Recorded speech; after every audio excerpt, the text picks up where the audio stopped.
Non veg ప్రియులకు మంచి recipe చూపించబోతున్నానండి. Eggs, ఎండు నెత్తళ్ళు కర్రీ అండి.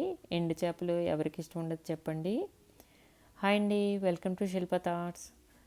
స్టవ్ వెలిగించుకొని కర్రీ ప్యాన్ పెట్టుకొని ఆయిల్ పోసుకోండి. నేను ఆల్రెడీ ఎగ్స్ బాయిల్ చేసి ఉంచుకున్నాను. అవి బయట షెల్ తీసేసి ఆయిల్లో వేసుకోవాలండి. చాక్తో ఘాటు పెట్టుకొని వేసుకోండి, లేకపోతే ఎగ్స్ పేలే అవకాశం ఉంటుంది. అందులోనే కొద్దిగా పసుపు వేసుకోండి. మంచి కలర్తో వేగుతాయి ఎగ్స్ అనేవి.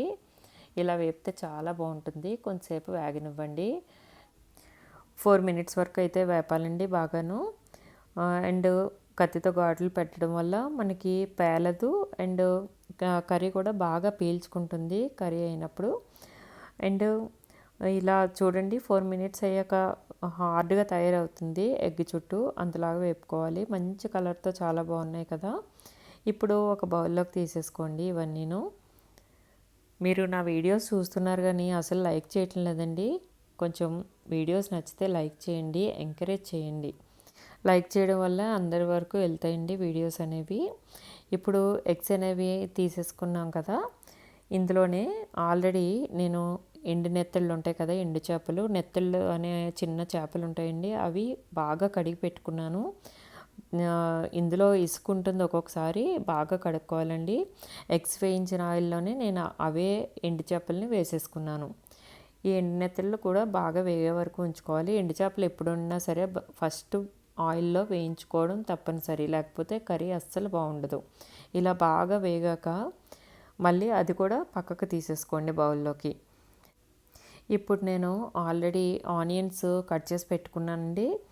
నేను ఇప్పుడు 4 పెద్ద ఆనియన్స్ కట్ చేసి పెట్టుకున్నాను చిన్న చిన్న ముక్కలుగా. ఇందులోనే ఈ ఎండు చేపలు తీసాను కదా, అందులోనే ఆయిల్లో ఒక పచ్చిమిర్చి ఇలా కట్ చేసి వేసుకున్నాను. నేను నా వీడియోస్లో చూడవచ్చు, పచ్చిమిర్చి డైరెక్ట్గా కట్ చేయను, ఎందుకంటే నాకు చేతులకు పడదండి. నేను ఆనియన్స్ కూడా కట్ చేసి పెట్టుకున్నాను 4, అవి కూడా వేసుకున్నాను.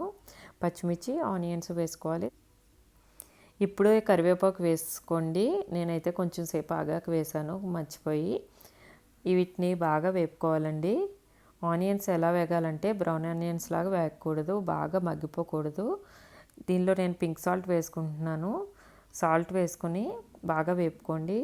సాల్ట్ వేయడం వల్ల వేగంగా వేగుతుంది. కొంచెం అటు ఇటు ఆనియన్ వేగాలండి.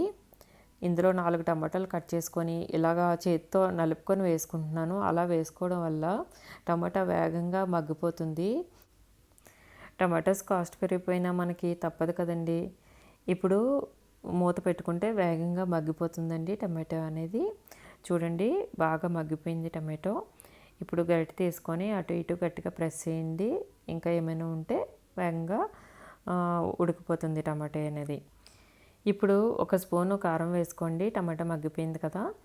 మీకు స్పైసీగా కావాలంటే ఇంకా కొంచెం వేసుకోవచ్చు, కానీ ఆల్రెడీ పచ్చిమిర్చి వేసాం కదా, 1 స్పూన్ అయితే కారం సరిపోతుందండి. ఇప్పుడు కారం వేసి బాగా కలుపుకోండి. ఇందులోనే 1/2 స్పూను ధనియా పౌడర్ కూడా వేసుకోండి. నేను ధనియా పౌడర్ ఇంట్లోనే చేసుకుంటాను. ఆ వీడియో కూడా నేను డిస్క్రిప్షన్లో ఇస్తాను. ధనియా పౌడర్, జీరా పౌడర్, గరం మసాలా, సాంబార్ పొడి ఎలా చేయాలో. ఇప్పుడు వేయించుకున్న నెత్తళ్ళు కూడా వేయండి. వేసుకొని బాగా కలుపుకోండి. ఒక 2 minutes అలాగే వదిలేయండి, వేగుతుంది. అండ్ మనం ఎగ్స్ ఆల్రెడీ వేయించి పెట్టుకున్నాం కదా, వాటిని కూడా ఇందులోనే వేయండి. ఇందులో వేసాక అటు ఇటు ఫాస్ట్గా కలుపుకుండా నెమ్మదిగా కలుపుకోండి. కూర అంతా దీనికి పట్టేలాగా పెట్టుకోండి. దగ్గరగా కొంచెం ఎగ్స్కి పట్టేటట్టు పెట్టుకొని మూత పెట్టుకొని వదిలేయండి. ఒక 3-4 minutes వదిలేస్తే బాగా పట్టుకుంటుంది ఎగ్స్కి.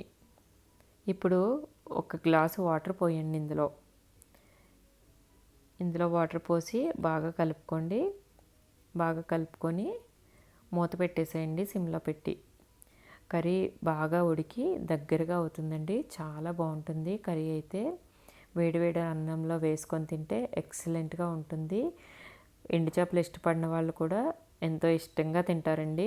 ఒకసారి చేసి పెట్టండి. మీకు ఈ వీడియో నచ్చింది అనుకుంటున్నాను. నచ్చితే లైక్ చేయండి, షేర్ చేయండి, సబ్స్క్రైబ్ చేయండి.